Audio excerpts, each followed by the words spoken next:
परवेज इलाही ने फराह गोगी को बचाने के लिए कौन से महकमे के सरबराह को हटा दिया?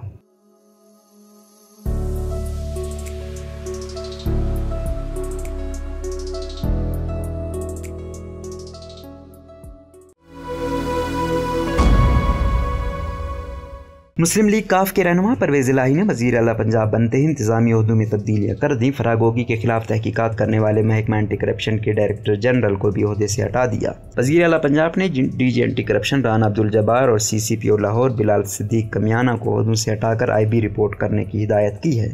DPO जंग सरदार रियाज गुल को भी पंजाब से फारिग कर दिया गया है, जबकि एडवोकेट जनरल पंजाब शहजाद शौकत मुस्ताफ़ी हो गए हैं। शहजाद शौकत ने अपना इस्तीफ़ा गवर्नर पंजाब को भिजवा दिया। वाज़ेह है कि साबिक वज़ीर आज़म इमरान खान की अहलिया बुशरा बीबी की दोस्त फराह गोगी पर करप्शन के इल्ज़ामात हैं, ताहम इमरान खान के खिलाफ तहरीक अदम एतमाद के दौरान बैरून मुल्क रवाना हो गई थी। फराह गोगी के खिलाफ नैब और पंजाब के महकमा एंटी करप्शन में तहकीकात जारी हैं, ताहम परवेज इलाही की जानिब से डीजी एंटी करप्शन को ओहदे से हटाने पर सोशल मीडिया सार्फिन ने इस इक़दाम को फराह गोगी को बचाने से मंसूब कर दिया है।